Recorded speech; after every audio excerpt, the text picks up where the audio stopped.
Good evening.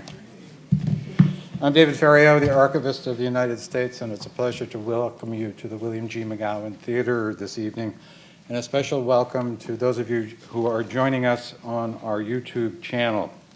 Tonight we'll be hearing from the renowned historian Eric Foner and his distinguished colleagues as they discuss the promise and perils of the Underground Railroad for those fleeing slavery in the mid-19th century. Professor Foner will remain after the program to sign copies of his book, Gateway to Freedom, The Hidden History of the Underground Railroad. Before we begin tonight's program, I'd like to tell you about two programs we'll be presenting here in the next couple of weeks. On Thursday, February 5th at 7 p.m., we'll host a forum on the Rosenberg case. Journalist Marvin Kalb will lead a panel discussion on the espionage case of Julius and Ethel Rosenberg. And on next Thursday, February 12th at 7 p.m., come enjoy a concert by the Airmen of Note, the premier jazz ensemble of the United States Air Force. To learn more about these and all of our public programs and exhibits, consult our monthly calendar of events in print or online. There are copies in the lobby, as well as sign-up sheets where you can receive it by regular mail or email. You'll also find brochures about other National Archives programs and activities. And another way to get more involved with the National Archives is to become a member of the Foundation for the National Archives. The Foundation supports all of our education and outreach activities, and there are applications for membership in the lobby. Our subject tonight, Eric Foner's latest work, Gateway to Freedom, has earned much praise from its reviewers. The Washington Post Review said in his carefully argued new book, Eric Foner aims to set the record straight. Drawing on his deep expertise in the history of abolitionism, Foner demonstrates that one cannot understand the origins of the American Civil War without taking into account the resistance and activism of fugitive slaves and their anti-slavery allies. And from the Los Angeles Times, intellectually probing and emotionally resonant, Gateway to Freedom reminds us that history can be as stirring as the most gripping fiction. As many of us have already discovered on our own, history is indeed as stirring as the most gripping fiction. Every day here at the National Archives, researchers make discoveries and piece together previously unknown stories. Records such as the petitions and claims help us cross the divide of a century and more, and allows us to hear the voices of those who have been held in bondage. Tonight we'll hear the stories of self-emancipated slaves as told in Professor Foner's book. So let's welcome tonight's moderator, Ed Ayers, president of the University of Richmond, and our panelists, Eric Foner, professor of history at Columbia University and author of Gateway to Freedom, Edna Greene Medford, professor of history at Howard University, and Adam Rothman, associate professor of history at Georgetown University. Please welcome our panel.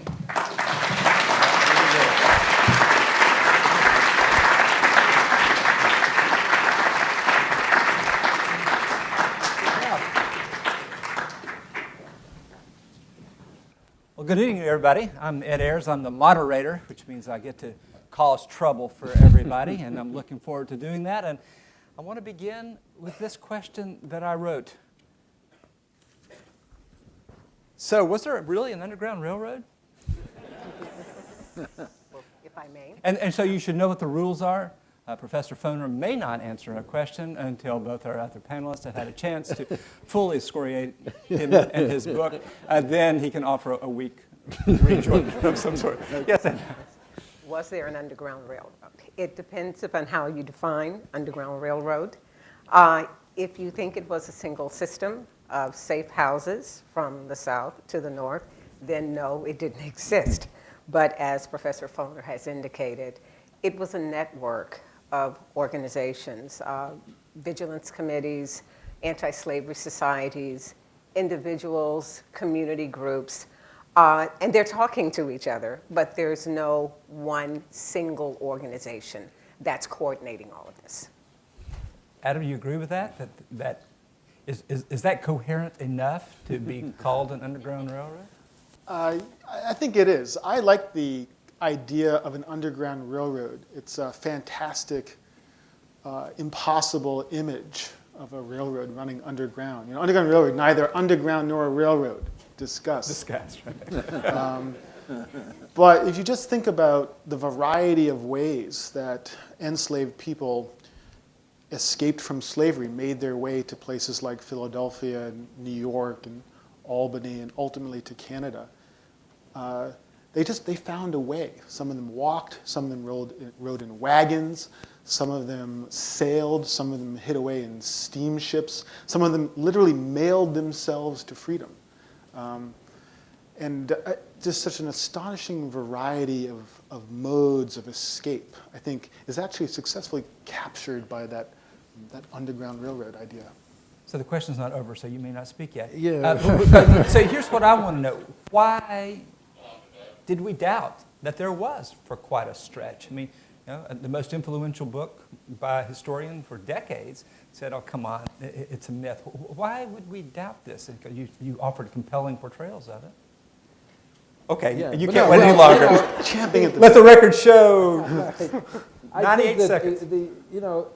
I think that Larry Garrett, the book that you're referring to, The Liberty Line, was reacting against a kind of a exaggerated image, which Edna, we're talking about, that, there was fixed routes, stations, agents, passwords, secret codes. This goes all the way back to books from the late 19th century. Wilbur Siebert, who actually had maps purporting to show all of these fixed routes. It wasn't really like that at all. Garrett came along and said, no, this is all tremendously exaggerated. But also, he said, the image a lot of people had of the Underground Railroad was basically of humanitarian whites helping downtrodden slaves. And the initiative of the fugitives themselves kind of got lost in the shuffle. As Adam said, people escaped from slavery using all sorts of ingenious methods and all sorts of varieties of ways of getting out. But somehow in the old picture, it was the white station masters who were the heroes. So Garrett said, forget about that. There was no such system. But I think, as most revisionists maybe tend to do, he went overboard and threw out the whole idea, whereas he did point out some of the exaggerations. But, so for a long time, you're right, historians kind of doubted that any kind of network like that existed at all. And was there something about 1961 that would lead Garrett to think that, whereas now we're more inclined to see a pattern? I'm the only one here who was around in '61, so well, first of all, it was black and white back then, wasn't it? Garrett wrote, obviously the civil rights movement was reaching its height at that point in the early 60s. The sit-ins had just begun in 1960. Black militancy was very much in the news and in the streets. And so his emphasis on the initiative of African Americans themselves fit very well with the tenor of the times. So are we inclined now to see a pattern or a consistency where people might not have been before? Well, I think so. It was easy then to believe that African Americans couldn't do very much on their own, and that there had to be good white men from the North and in the South who are sort of ushering them to freedom. And the reality is that African Americans are starting out, in many instances, on their own. They do get help along the way, of course, and they get tremendous amounts of help once they get to the North. But a lot of the people who are helping them even then are other African Americans. Individuals, whole neighborhoods of people, actually. I was struck in Professor Foner's book when I read the extent to which local communities get involved in making sure that people are not returned to slavery. Large numbers of people turn out and actually try to stop these people from being shipped back to the South. And so it's not just good abolitionists who are there standing between slavery and freedom, but there are many African Americans as well who are helping these people to freedom. So, it's often pointed out, I don't know if you would agree with this number, that only 2% of white Northerners would have identified as abolitionists. And in the same way now that you're pointing out, there's this huge network of African Americans, free and enslaved, who North and South, who are helping their compatriots escape. Does Eric's portrayal, you think, of these allies that these African Americans had lead us to to think that maybe a 2% number of abolitionists understates the effect of the abolitionists, and that it's a bigger presence than we thought? Adam, you made the mistake of nodding, so I won't. Absolutely. It may or may not be true that 2% of white Northerners were abolitionists. They certainly were a small and beleaguered minority. But the effects of the abolitionist movement were tremendous. And I think especially the debates and scenes around the rescue and recapture of fugitive slaves. These are really spectacular events, and they're polarizing events in many northern towns and cities. And they force white Northerners who are not themselves abolitionists and who may not have themselves confronted the reality of slavery in their daily lives. They force those people to come face to face with the bloodhounds and the slave catchers that stood behind slavery. And it may not have convinced a majority of Northerners before the Civil War to immediately abolish slavery, but I do think that it sort of touched the chords of Northern conscience in ways that had very powerful and concrete political effects. And when you think about the kinds of challenges they faced as abolitionists, especially when they're involved with the Fugitive Slave Act after 1850, they're going to jail. They're being fined. They're being ostracized by their neighbors when their neighbors know what they're doing. And so it's a tremendous personal sacrifice to them to be involved in attempting to end slavery, and especially to help fugitives from slavery. And so the average person is not going to risk all the way some of these people did. We have to remember that they're the bad guys during this period from the perspective of many people in their neighborhoods. They're the troublemakers. They get beaten up. It's just, it's a very difficult thing to be an abolitionist during this period. But the thing is that there were, wherever that 2% number comes from, there were pockets of abolitionists. Those 2% were not spread evenly across the whole North, as you know. There were areas, and this is very connected to the Underground Railroad, southeastern Pennsylvania, where there were a lot of rural Quaker farming families. A lot of them were abolitionists, and if slaves got across the Mason-Dixon line, they could receive help there. Or upstate New York, where really abolitionism was much stronger than 2%, and a place like Syracuse, I write about, I mean, the Underground Railroad was totally open. One of the reasons it's not totally underground is that some places it was quite public. They had the head of the Underground Railroad in Syracuse, Jermaine Logan, himself a fugitive slave, advertised in the newspaper. He said, I'm the head of the Underground Railroad in this town. Anyone who comes across a fugitive slave, send him to my house. He raised money, he had fundraising parties. Nobody arrested him. I mean, that was a place where anti-slavery sentiment was strong enough that it was possible to be public. So there were these pockets, not a majority by any stretch of the imagination, but where fugitive slaves could receive assistance as they moved to eventually to Canada. After the 1850 law, only Canada would really offer you security. So in the same way that the Underground Railroad only connects a relatively few places, you have really excellent maps and the wonderful book. But it's also the case that politics would also just focus on these few places. So rather than imagining them like peanut butter spread across the North, instead they're sort of concentrated in places where they end up having very large effect. Yes, Adam. I just want to add, though, and this is one of the things that's so wonderful about Professor Foner's book, is that it really focuses on one of the places where you might not expect to find a thriving and significant... Oh, Adam, how could that be? We all know that New York City is the capital of Yankeedom. How could liberalism, of right, liberalism. Right. But it wasn't.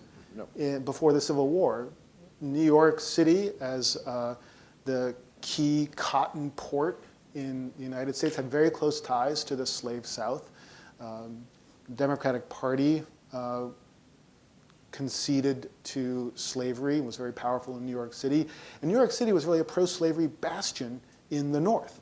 So it's one of the places where abolitionists would have found themselves under the most intense pressure. And what Gateway to Freedom shows is how these few dedicated and courageous abolitionists in the heart of New York City managed to hustle hundreds of slaves towards freedom. And I think that's a remarkable achievement of historical analysis, to draw our attention to that place at that time. Well, one of the things, I mean, thank you, Adam, but this goes back to your point. I estimate that at any one time, there were probably no more than a dozen people in New York City kind of working more or less full-time on helping fugitive slaves. So the abolitionist movement was pretty small. But then there were this anonymous, larger group, most of them African Americans. New York had a pretty thriving free black community.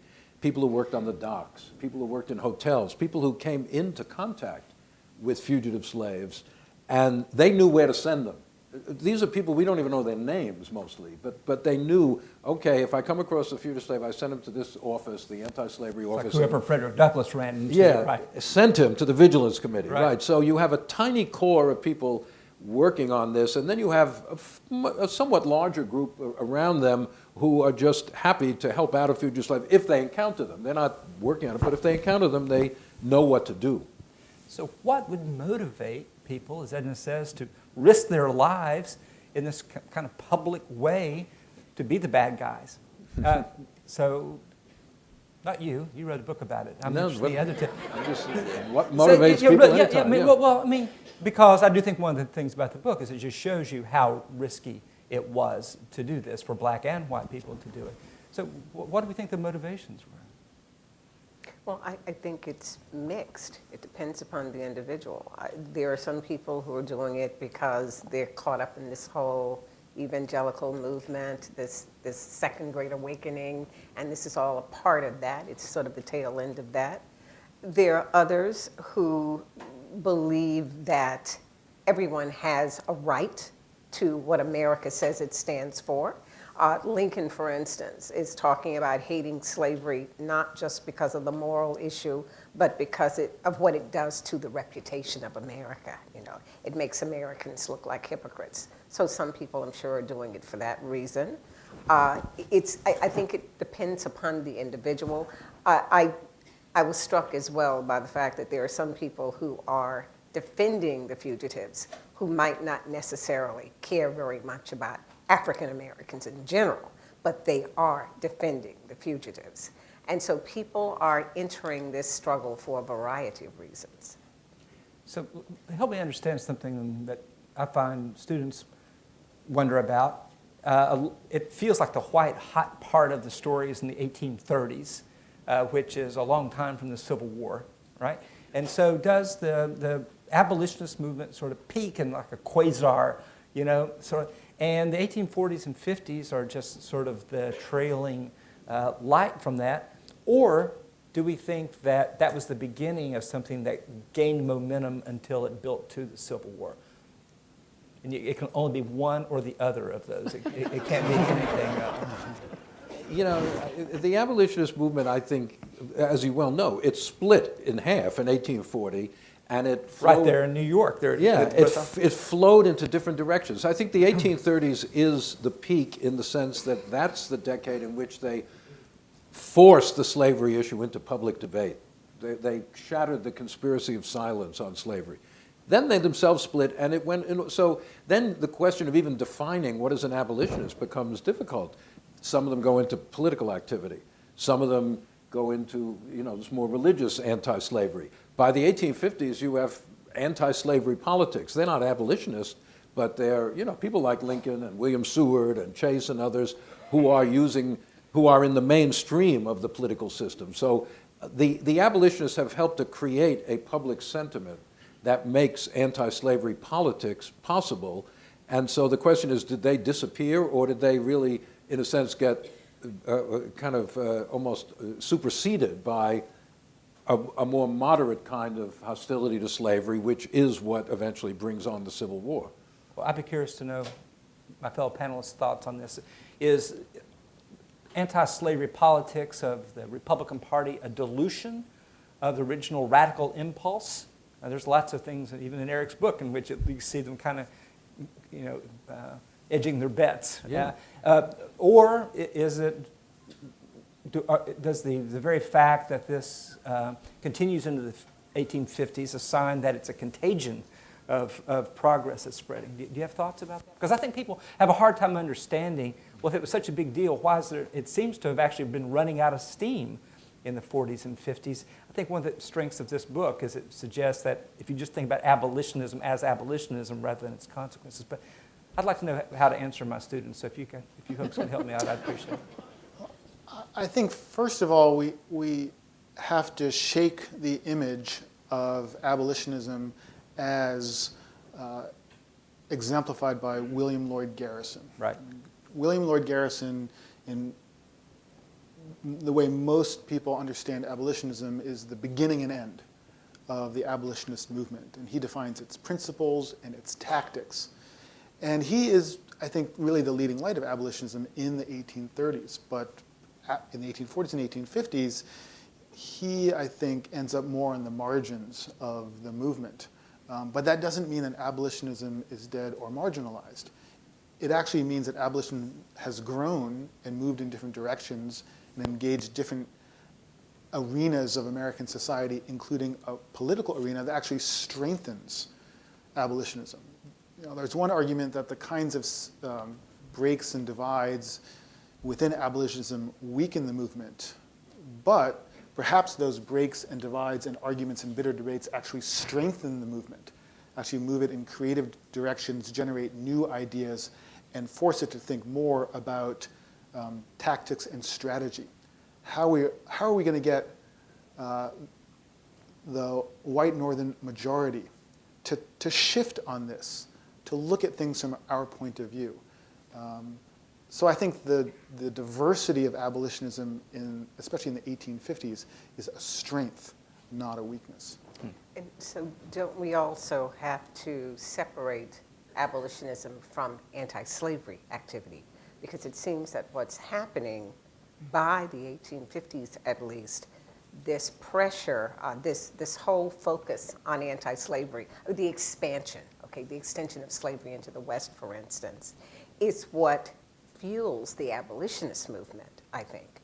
Because certainly these folk who are anti-slavery are not truly abolitionists. They're more than happy to see slavery continue where it already exists. They just don't want it in the northern states, and they certainly don't want it in the West.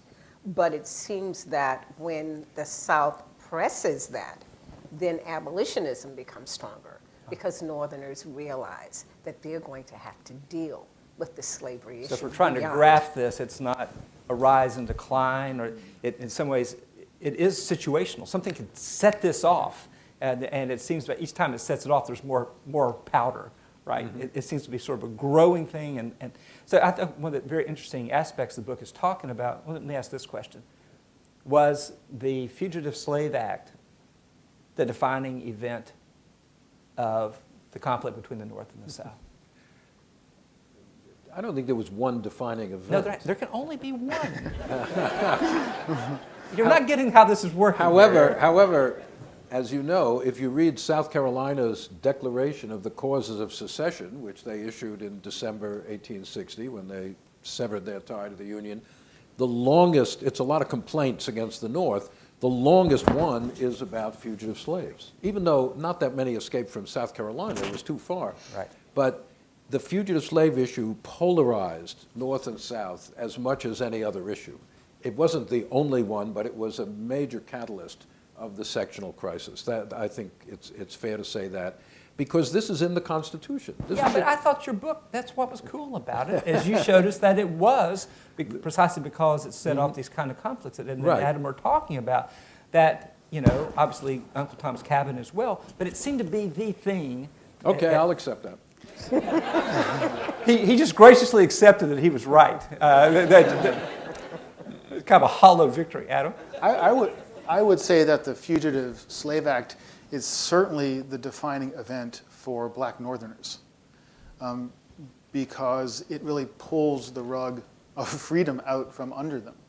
It means that they were never fully safe in the northern states, which we mistakenly call the free states.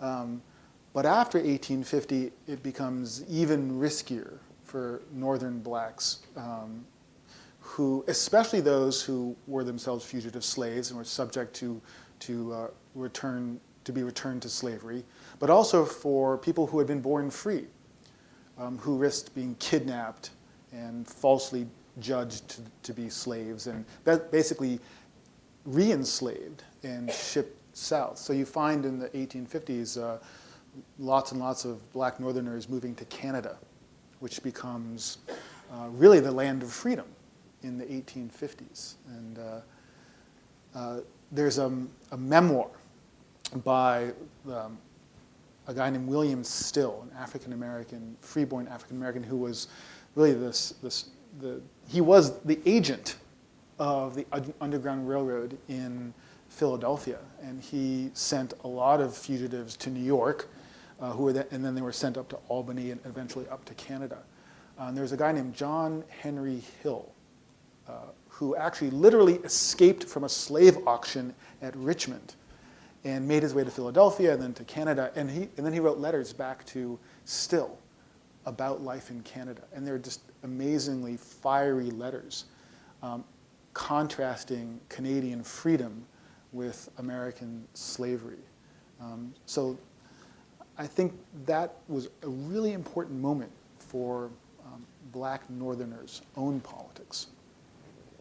Then perhaps, I guess, if we can say that the Fugitive Slave Act itself was the defining moment for Northerners, then perhaps the lack of enforcement was a defining moment for Southerners.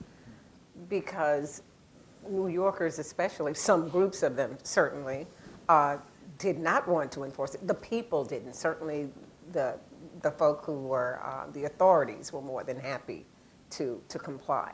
But there were local people who did not. And so I think it really did impact the way the South looked at things. It's about property rights versus human rights. And from a Southern perspective, you don't tread on my property rights. And I think they realized that as long as people were willing to defy that law, then they were not going to have their way with slavery. The irony of wanting federal power against the rights of the states seems an interesting flip there, that they wanted when it's useful to them. Oh, yeah. Well, the Fugitive Slave Law was probably the most vigorous kind of exercise of the power of the federal government within the United States. I'm not talking about wars with other countries, but internally, in the whole pre-Civil War period, it overrode all these laws that the northern states had passed to procedures for dealing with fugitive slaves. It made it a federal crime to try to obstruct the capture of a fugitive slave or even to refuse to assist. If a federal marshal comes up to you and says, hey, I'm going after that fugitive and you got to come and help me, and you say, no, I don't really think I want to do that, you're committing a federal crime. So the idea that Southerners were completely dedicated to states' rights is not accurate if you bring the Fugitive Slave Law into the picture, because there it was the, as I say, vigorous use of federal power to enforce their claim to slave property, as you said. So, Edna, you mentioned before that the people who are sometimes working on behalf of this are doing it because it's not really sympathy for African American people. Mm-hmm. I think one of the things that Eric's book shows is the remarkable range of relationships among black and white people at the time. If you'd like to talk about that, because I think, some people imagine that it's just every white person hates every black person, right? And others imagine that there are these abolitionists who were free of racial prejudice. Yes. But then we see this story, and it seems all scrambled. What lessons would we draw about racial definition from this story? Well, I was struck too by the fact that you've got fugitives coming into town or on the way, and they're staying in the homes of people who are more than willing to help them and risk all for them. I think it's very hard for us to say that race is, race is certainly clearly defined during this period, but people do things because they think it's the right thing to do, or because they think that, this is what America stands for, or whatever. It isn't a black or white, no pun intended, but it's each individual deciding what is right for them. And so you have someone like John Jay II, who is a lawyer, who is facilitating the freedom of these people. But if I'm recalling correctly, he was not someone who was terribly interested in the personal well-being of an African American, but someone who believed that these fugitives were entitled to legal support. Or Was you have a willing guy to give like it. Louis Tappan, who is always overshadowed, as Adam said, by William Lloyd Garrison. In fact, one of the things that surprised me as I was working on this book is my opinion of Louis Tappan kept rising. He was, even though they're fighting with Garrison, he was a very well-to-do merchant. He had a nice big house in Brooklyn Heights. Now, Tappan did not hire blacks in his own stores, and yet he hid them in his home. So what does that tell us about race? It tells you that what does it tell us? it tells us that people are complicated, which I think we all know from studying history, right? Tappan was a principled guy, but his egalitarianism went only so far, and yet he spent a lot of his own money on this. When people needed money, they went to Tappan, because he had it. Or these Quakers.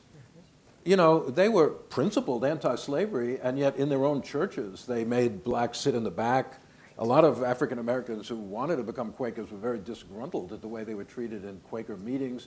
So, it's not a very simple thing just to say, is this person a racist or is not a racist? There's a wide range of behaviors and attitudes that people can have. Adam, have you anything else you wanted to say about that? Well, I just think that the issue in the United States before the Civil War was slavery. Right.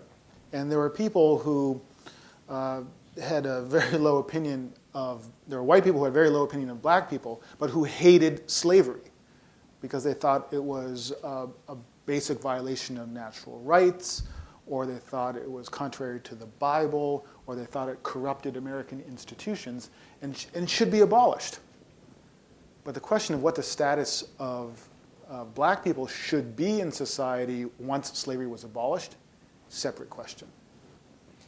Yeah, it's almost like it's complicated, Eric. So what I want to know is, I want you to tell us about the central document in your book, which you do a good job of saving until near the end. We keep looking forward to it.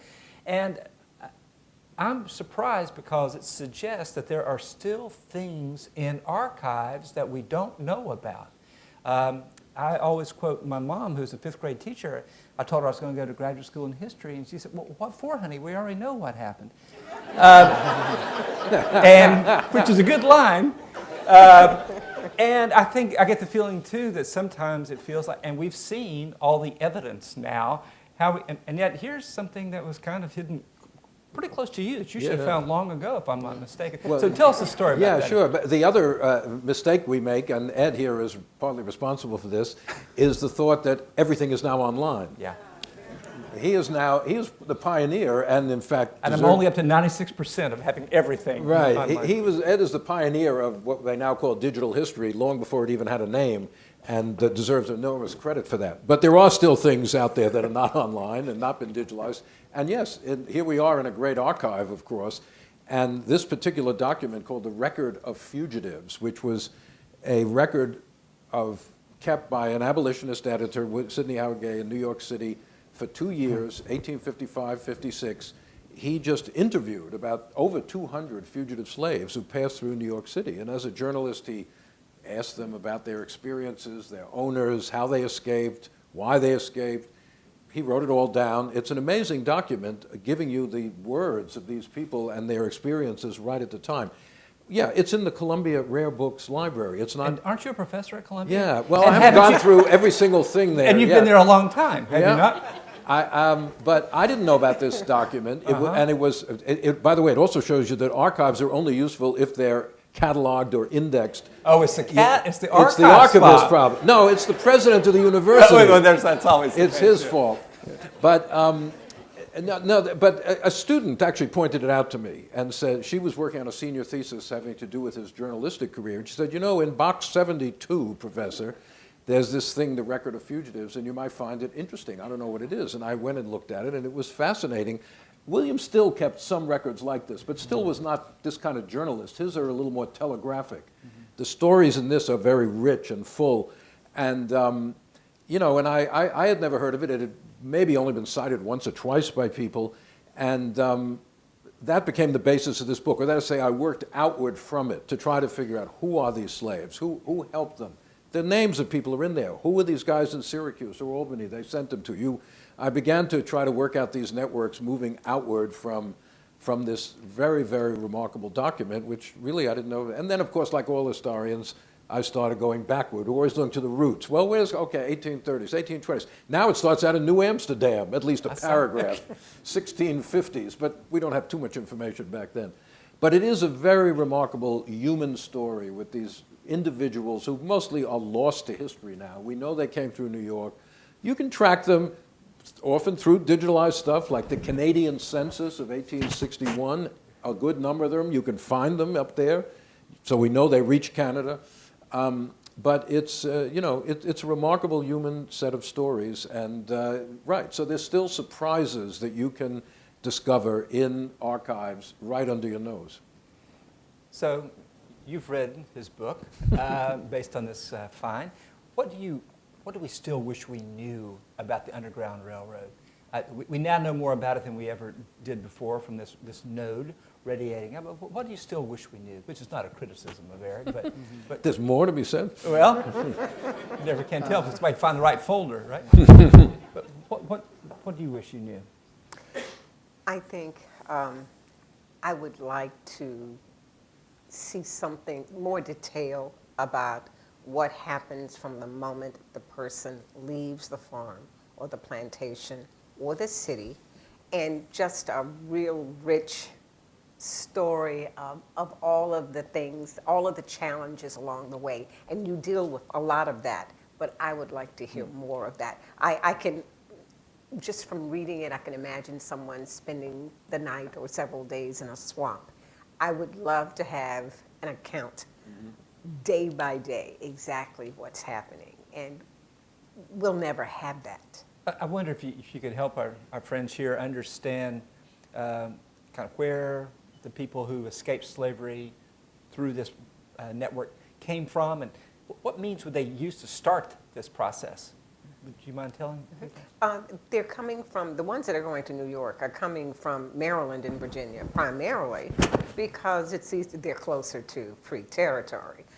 Some are coming from as far away, though, as North Carolina. Yes. And maybe even further south, Yeah. but for the most part, it's Virginia, it's Maryland, especially the eastern shore of Maryland, the Baltimore area, and certain areas of Virginia.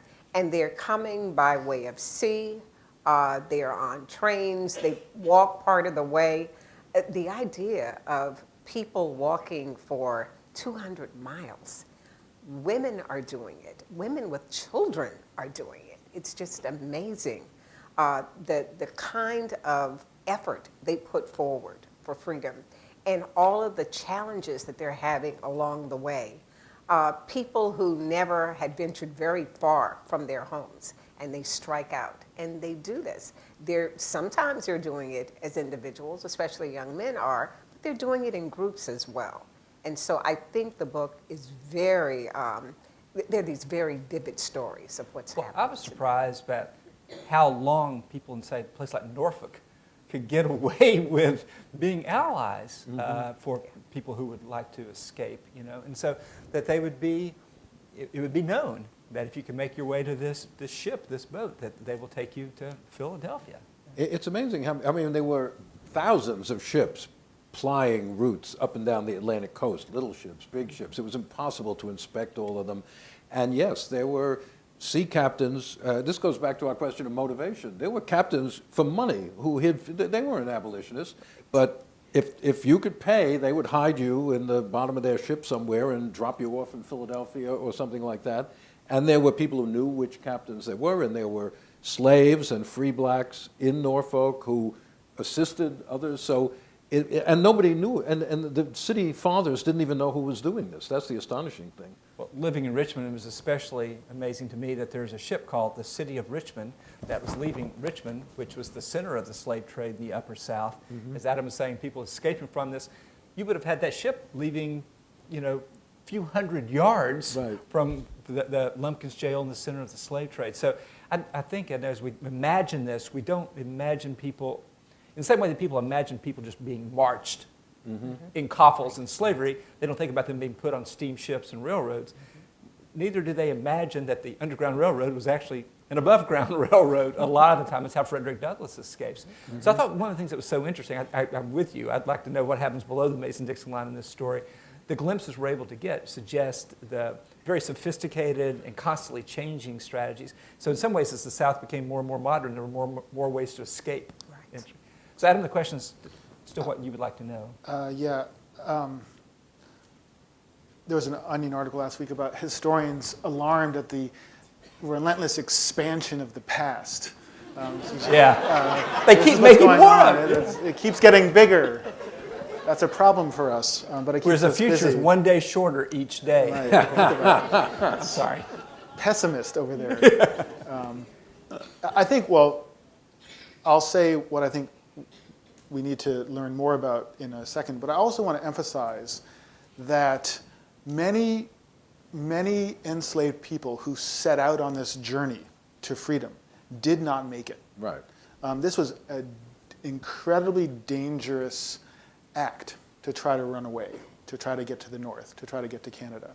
And there, if you read the stories, say in William Still's memoir, the stories that Professor Foner recounts in Gateway to Freedom, I mean, they're being chased all the way by bloodhounds and slave catchers, and every town that they enter presents new dangers.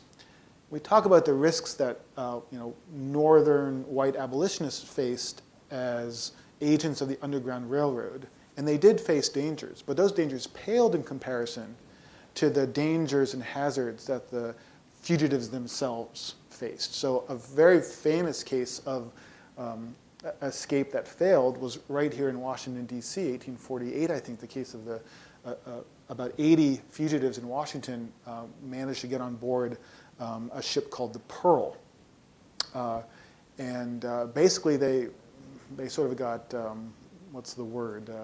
I'm not a sailor, but they ran becalmed at the mouth of the Chesapeake and were chased down and reclaimed, and many of them ended up sold. So we just have to remember that for all the stories of success and escape, there are also probably more stories of failure and heartache. And once they reached the north, as Edna said, they weren't really safe either. In New York, there were slave catchers wandering the streets of New York City in this period. And you, according to the common law, a slave owner could just grab a slave and take him back. I mean, it was just your property. It was like you found your runaway horse or something, and you don't have to go to court to get your horse back. You just grab him. You can't cause a riot by doing it, but people were in danger of just being nabbed on the street, and especially after 1850. So that's why, as we said, they took off to Canada. The black population of New York City fell in the is the only decade in our history where the black population of the city actually declined because people left because they were afraid of being sent back to slavery. So, about the question of abolitionism and the coming of the Civil War, it suggests that things got worse before they got better. To Edna's point about that's kind of the fuel that fired this. I think it just got more polarized. Right. The Underground Railroad, I think, was most active in the 1850s in defiance of this law. But the pro-slavery elements were also very active. So the situation became more and more, the irrepressible conflict got more and more polarized in the 1850s. More and more irrepressible. Yeah. So Adam, you said you wanted to go ahead and say what you wish you knew more about. Oh yes, my chance to attack. Oh yeah, I've been waiting. No, I would say that Gateway to Freedom is a wonderful reconstruction of the Underground Railroad on the eastern seaboard. But just because of the nature of the sources that Professor Foner was working with, it's a regional story. But there's also a kind of Underground Railroad, perhaps even not as well organized as on the eastern seaboard in what was then the Midwest and the West, the Mississippi Valley. And I think there's a wonderful book to be written about the Mississippi Valley route to freedom. So what do you wish you still knew? No, everything's been told. Yeah, right. We'll see about that. I'm guessing the folks here have something else about that. Now, what do you wish? I mean, No, I agree with Edna. I wish we knew more, wish I knew more about what happened below the Mason-Dixon line, where things were much less organized and where most fugitives just got random assistance. They would run into a free black person, or they would come by a farm and the slave would bring some food out to them in the woods. There wasn't anything planned, or it wasn't a station that they knew. You know, how this happened. There are stories like that in the book where people tell what happened, but you know, we really don't know nearly enough about what assistance was given to fugitives in the slave states themselves. you know, to build on Adam's point, if you think about the numbers, how many people do you guesstimate? I guessed, well, I think about 100 a year passed through New York City, so that's 3,000 in the 30 years before the Civil War. Remember, there were 4 million slaves in 1860, but that's only one route. So let's say that 1,000 a year reached the North. That's a complete guess, but let's just say, so that's 30,000 that's not insignificant, but it certainly is not, you know, destroying the institution of slavery. Now, if we think about this very same place of the Upper South, Virginia, Maryland, around here, that is the seedbed for most of the people who managed to get on the Eastern Underground Railroad. 750, 850,000 people are sold from here to the Deep South in these same years. Right. So that's a scale for us to imagine that maybe 1 million people are forcibly shipped, marched, driven from here. So one of the things that I find people have a hard time imagining that slavery and African-American life before the Civil War in general was constantly on the move. And people imagine slavery as the absence of history. It's when nothing was happening to you. And instead, this book gives us a glimpse into the constant hope and dream of possibility that maybe this would be the day that we could escape. But more likely, it would be the day where your children would be sold away from you. Any day that you could wake up. So I think as we're putting the pieces together, interesting books have come out the last couple of years about sort of the dynamism of slavery. This is kind of the dynamism of escape from slavery. And I think you put all these pieces together and we're beginning to understand that there is a constant churning at the heart of this institution of slavery that I think that we're just now beginning to see in quite the same amount. So I'm getting ready to ask our colleagues here if they have questions, but I don't know if there's something else that you would like to say, or Edna or Adam, a question I should have asked? No? All right. So, I want to mention I want to put on the agenda here one person Adam knows of, Louis Napoleon. Yes. Who was a free black man, illiterate.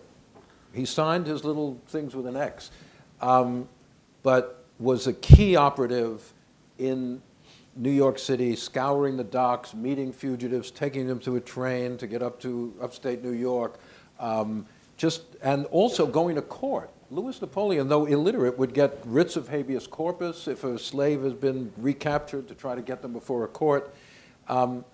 Obviously, it's a very resonant name. In one of these cases, the Lemon case, the attorney for Virginia asked, is this Louis Napoleon who brought this case the Emperor of France?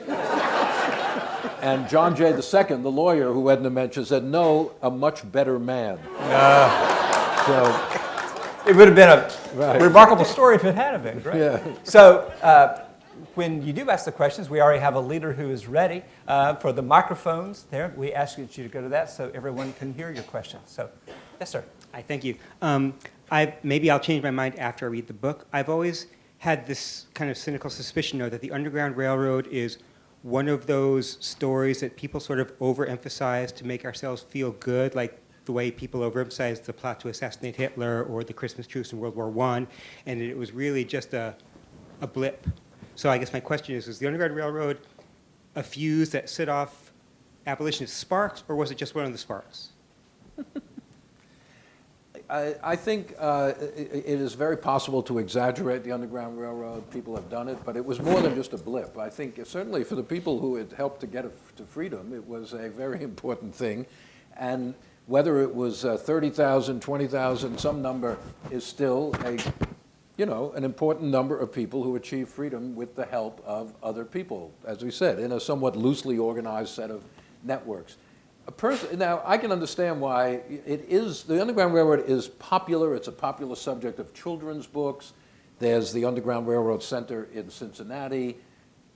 I think that's good. I think, especially, in a way, especially given what we've lived through in the last year of race relations in this country, the experience of black and white people working together, whatever their inner feelings about, they work together in a common cause to help people reach freedom.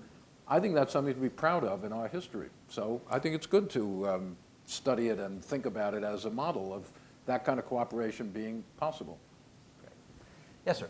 Yes, a couple of questions. One, I know this was referenced earlier, and I'm just curious if you can expand on it. Escape through the Mississippi Valley. Kentucky was a border state. Tennessee, maybe. And then, enslaved folks coming up through Mississippi. I'm just curious. I would think that there may have been whites who were not necessarily abolitionists in these areas, but they were possibly involved in anti-slavery. So I'm just curious about the research in that area, because I think that I would think that there is a lot more sympathy for folks being moved out of Tennessee and Kentucky into Indiana and Ohio. The other question I have is this. I'm an assistant curator at the National Postal Museum, and we're about to do a major exhibit. And one of the things that we found interesting was that in trying to acquire slave letters, we realized that there aren't that many slave letters out here on the open market. So we're just curious whether people, particularly people that own slaves, whites that own slaves, whether there was a sense of shame about the ownership of slaves and their family, and that whether or not these letters were destroyed, because there aren't that many on the market. And when they do come on the market, they're very expensive. So just wondering if perhaps if you can share some insight on that. So two questions. One, Adam, you brought up the possibility of the Underground Railroad in the Midwest. Maybe you could talk about that. I heard sort of another question in that. Were there actually white allies in the South of folks? And he thought maybe they were more prevalent in the farther west than in the East. And then we'll talk about slave letters. So do you want to address that? Okay. Well, certainly one of the most famous frontiers between slavery and freedom in the United States is the Ohio River. And of course, Uncle Tom's Cabin narrates the story of a slave who runs across the frozen Ohio from Kentucky to Ohio. In fact, William Still's journal describes a fugitive who comes into Philadelphia who says basically that he read Uncle Tom's Cabin and thought, why not me? I'm not even carrying a baby, right? Yeah. So Kentucky to Ohio was a fairly well-known crossing point. But also, there's some evidence that the steamboats that ran up and down the Mississippi River carried fugitive slaves. That was probably the principal avenue for escape for enslaved people who were really trapped, and they were trapped in the Deep South, trapped to a much greater extent than enslaved people in the Chesapeake. So laws were passed preventing steamboat captains from harboring stowaways, and so there's a consciousness that this might be going on. There are a lot of black workers along the river, and we know that some of them helped fugitive slaves escape. There's a famous story of William Wells Brown, who wrote his autobiography. He worked on steamboats. He worked on the Western steamboats and used his skills and talents as a steamboat man to ultimately escape, and he moved up to Buffalo. So there is a story there, but I don't think it's ever really been pieced together in the same way that Professor Foner there has are for the other Eastern routes Seaboard. too. I mean, there were slaves who escaped from Georgia to Florida, where the Seminole Indians gave them refuge before the Second Seminole War. There, in Texas, slaves escaped to Mexico. Mexico was a refuge just like Canada. Mexico refused to send back escaped slaves from the U.S. just as Canada did. So if you were on the periphery, there were all sorts of different directions you might try Or to- near water helps. Yeah. or near water, right? If some slaves apprehended or took appropriated boats and went out to Bermuda. But if you were in the heart of the Deep South, in the Black Belt of Alabama, you didn't have a heck of a lot of opportunities there. Right. You'd be better off running south to Mobile, Or New and trying to Orleans, get on a right. boat out to England than you would trying to go north. That's one of the things about 12 Years a Slave evokes so powerfully, just how trapped Yeah. you were. You know? So do we think there were white Southerners who were helpful? There were a few who pop up in my book. I don't think there were a heck of a lot. There were some. And keep in mind, too, there's some Quakers in Yeah. the South as well. And Right. so they were more likely to get assistance from them. Right. But if I could answer the Yes, please question do. about the letters, Yes. the slave letters, first of all, we have to remember that the majority of enslaved people were illiterate. They were not allowed to learn to read. Some did anyway, and some might have been able to dictate a letter to a sympathetic white person who then wrote the letter. But I don't think there would have been many of those letters anyway. We do know, I think, about most of them. I wouldn't be surprised, however, that there are letters lurking in someone's attic or whatever. I think that we don't always appreciate the history that we have right among us. And so we throw things out. Someone, may have had some kind of treasure trove and we just threw it out because we just saw it as junk. So the next time you're cleaning out grandmother's attic, you need to pay close attention to what's there, because that is how people find these things. Some Eric Foner of the future might find it useful, right? Yeah, that's so. Yeah. Something that just looked like a list to a lot of people, Exactly. suddenly in a different context, we can understand how it's meaningful. Great. Yes, sir. Yes, I have a question for Professor Foner, which might be a bit of trivia.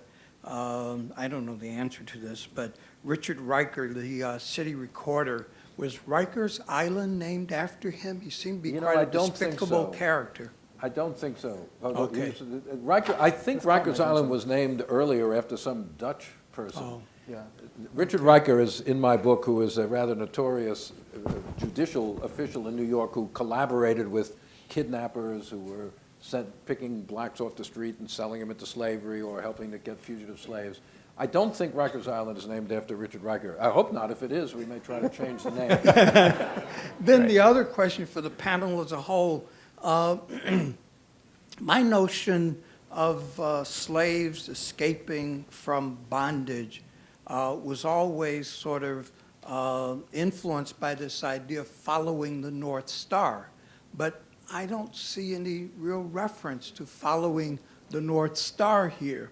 Where did that idea arise about following the North Star? And I don't know which side of the tree is, trying to see if there's moss on that side of the tree as you're escaping, what have you. Trees on the north, the moss on the north side. I know that part. How about the rest of it? So why is and the title? Nobody mentioned that to Sidney Howard Gay when he interviewed him. Nobody said anything about the North Star. Yeah, but Frederick Douglass's newspaper's called the North Star, right? Yes, and people presumably knew the North Star was toward the north, but it doesn't. I mean, there were fugitives in this who went the wrong way for a good while until somebody said, "Hey, you're going south. You're a fugitive slave. I think you better turn around and go the other direction." So Northrop talks about this in his memoir. He said, nobody knew how to.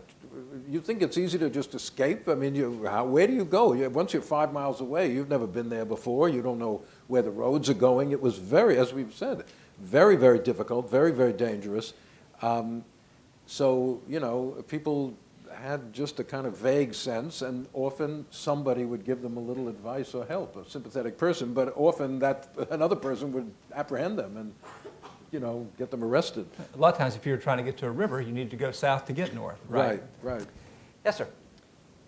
Hi, question for Professor Foner. What was the reaction of local political entities to having fugitives, Underground Railroad agents, and slave catchers in their territory, and I'm thinking particularly of Tammany Hall Democrats. What was the political officials? Yeah. What was the reaction? Well, you know, I think the reaction, it really varies from place to place. There were northern states that passed laws called the personal liberty laws that tried to obstruct the rendition of fugitive slaves. The fugitive slave issue is complicated because, as we said before, many people who are not abolitionists and not even anti-slavery really, when confronted with this on a human level, will have a different reaction. A person who's fleeing from slavery, you may be a complete believer in law and order, but you may, on a human level, want to help this person, you know? And then the notion of slave owners coming into the North to grab people rubbed a lot of people the wrong way as time went on. But certainly, I think the Northern Democratic Party was very tied into the South, as Adam said, and so most Northern officials like that would be willing to cooperate in apprehending fugitive slaves. But then, you know, there were others. In my book, I cite an instance where a policeman in New York City brought a fugitive to the office of Sidney Howard Gay and basically said, you better help this guy, because if you don't, he's going to be arrested in a few hours, you know. Now, he's obviously not doing what he's supposed to do as a policeman, but just on a human level, he decided to help the guy. Thank you. Yes, sir. Do we know how the slaves learned about sort of freedom? Not freedom as such, but that there was a free part of the United States, that there was Canada, you have the impression of slaves as being very isolated. They were prevented from reading and so on. And yet, obviously, at least some of them learned about all these things. So I'm sort of wondering how this happened. That's an excellent question. Adam, you want to? I think they learned it from their owners. The owners are running around railing against the Fugitive Slave Law, complaining about all these abolitionists in the North. I think he's onto something. I really think that they, to a great extent, learned all of this from either directly from their owners or from the newspapers that their owners left lying around. And then, Political of course, speeches that they were denouncing. Right. All these guys. yeah, the a whole enemy of my region up enemy there. is my friend. But It's also the basic remember, principle. in Maryland particularly, half the black population was free by the 1850s. So they learned from free blacks, at least in the Upper South, there was freedom, there was the North, there was Canada. This information flowed around. They knew, you know, a number of people who I cite knew that Quakers could help them. One guy got into Pennsylvania, knocked on the door of a house and said, "Send me to a Quaker. Can you tell me where a Quaker lives around here?" They had somehow heard. Or another said, "If you meet a white guy who says thee and thou, you can trust him." So that kind of knowledge just sort of percolated around. And there are black sailors as well who Yeah, are that's coming true. into these port cities who are bringing all kinds of information. And so people are getting their knowledge from them as well. And that's part of that image that we're understanding now of African American life before the Civil War, that there's all this circulation of information and of knowledge and solidarity that we just weren't able to see before. Yes, sir. We've mentioned Canada, quite a lot. I was curious, you've already said that the Canadian government said that they would not be sent back. Most of the refugees who ended up in Canada, did most of them stay there? Or did they come back? Did they wait until after the Civil War? What's the status? A lot of them came back during the Civil War. Once it was pretty clear that they were not capturing fugitive slaves anymore in the North. Once, you know, a good number came back. Some enlisted in the Union Army, men.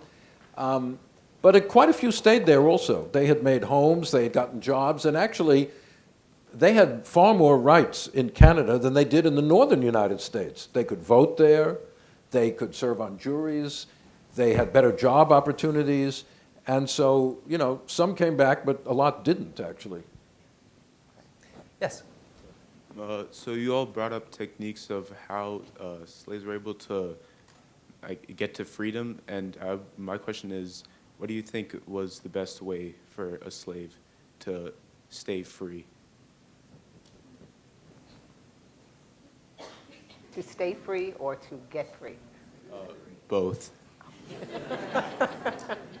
Well, it depended upon where you were. If you were near a waterway, you know, the most reasonable way perhaps would be to stow away on board a ship or a boat, or to take a boat, commandeer a boat, and just, get there. But once you were there, depending upon where you were, I mean, if you were, especially after 1850, if you are in Philadelphia or New York, you're not safe. So you have to go to Canada.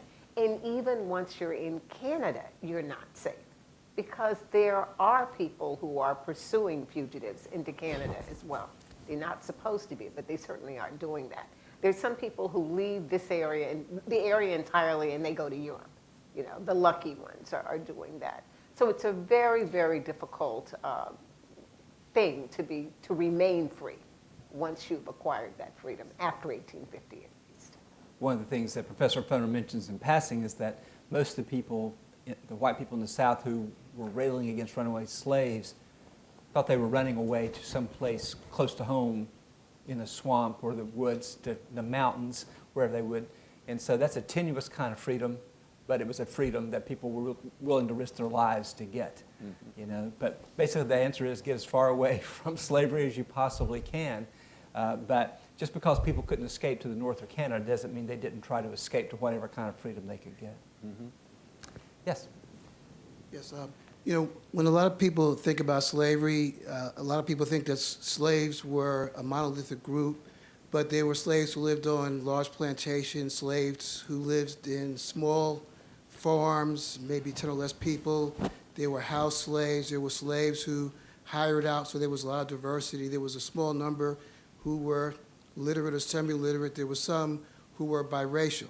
So the question is there a common demographic profile of a runaway slave? Or like, so for example, could we say that runaways tended not to be slaves who lived on large plantations, or maybe tended to be biracial or tended to be semi-literate? I mean, is there any information we have about what the average or what the most common runaway looked like or was? Great question. Well, I did this analysis of the 200 or so who are described in this record of fugitives, and yes, first of all, the large 75% of them were men. It was easier for, and most of them were fairly young. The average age was 25. They were young men in their 20s, but there were women, there were even young children, as you said, but it was easier for a young, strong guy like Frederick Douglass was when he ran away than an older person, obviously, or an infirm person. But they represented, these fugitives represented every single kind of slave you mentioned. There were people from plantations, from small farms, from cities. There were artisans, there were house servants, field hands, you name it. Every single kind of slave pops up in this thing. So the desire for freedom was not limited to any one particular demographic group in the slave community, but the physical ability, so to speak, to do it was presumably, it was a certain kind of people had that more than others. And sometimes when these single men would send for their families as soon as they got there. Right. That kind of strategy as well.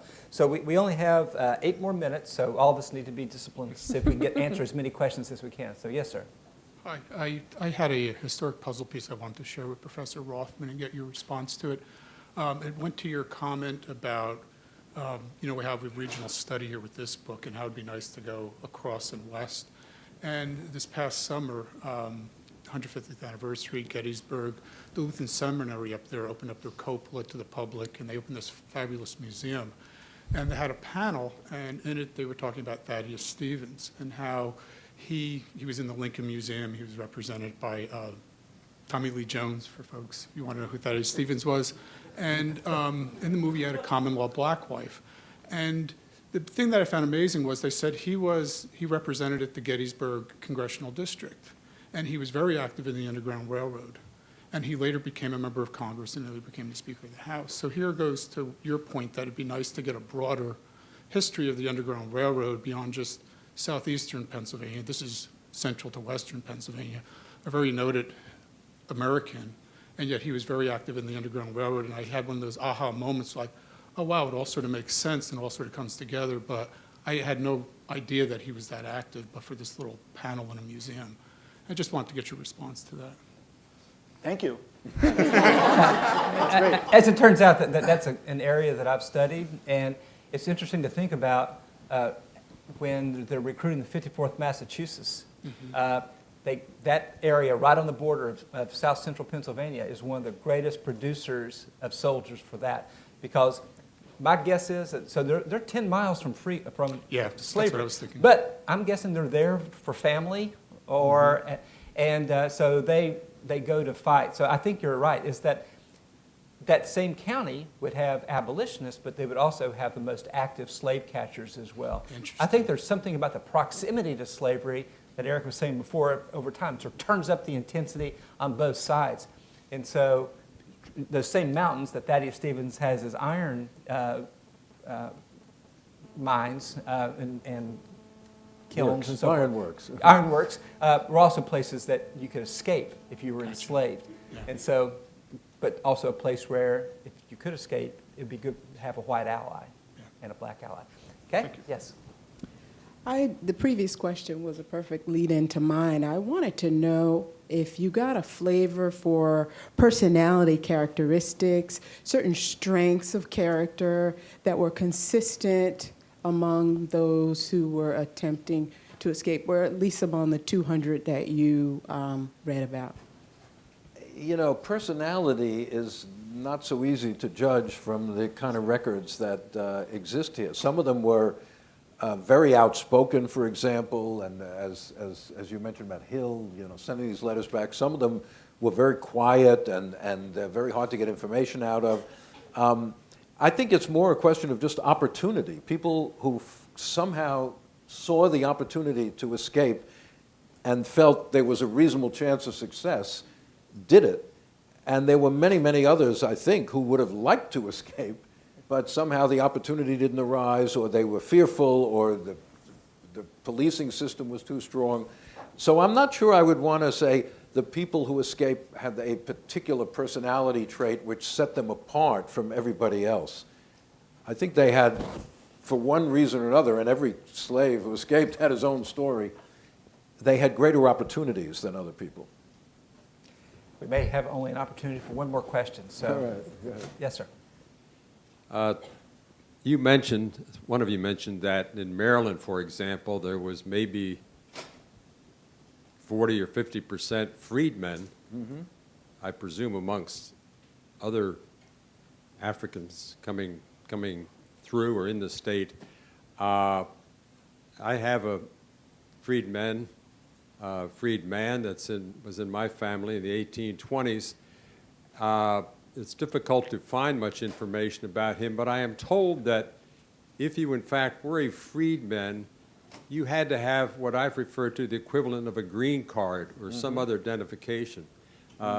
Is that, you obviously, several of you think that's correct. Could you elaborate on that a little bit? You had to have freedom papers. Okay. If you lived in a county, you had to go and register with that county. You had to indicate where you lived, what your occupation was. There was a free black registry in many of these states where your information was put down. But so you had to carry it with you. And you had to carry it, yes. And it could be stolen. Yeah. And you could be enslaved. And you had to pay a fee to have it renewed every year. So I think green card is a good example of what it would be. Adam? I just want to say that I've actually seen one here at the National Archives in a pension file of a widow of an African-American soldier from the Civil War. Included in that pension file was his free pass from the state of Louisiana. Which seems a convenient way for me to point out the riches that the National Archives possesses. And the fact that kidding aside, that the Onion is right, we're making more history all the time. But the exciting thing about it is there are still so many discoveries, so many things that we need to know about this nation's history that this wonderful organization helps us to discover.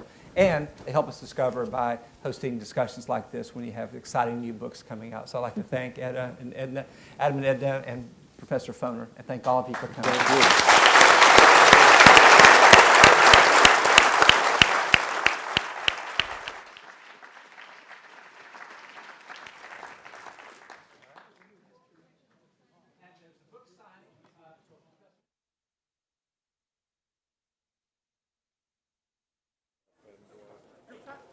Okay, group shot.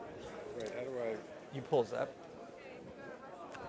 Yeah. Sorry. Get that. Go ahead. There you go. Thank you, my Oops, man. I'm sorry. That's the All right. bracket. Well, thank you very They- much. they- It's great to see they you. want a picture of us. Oh, all right.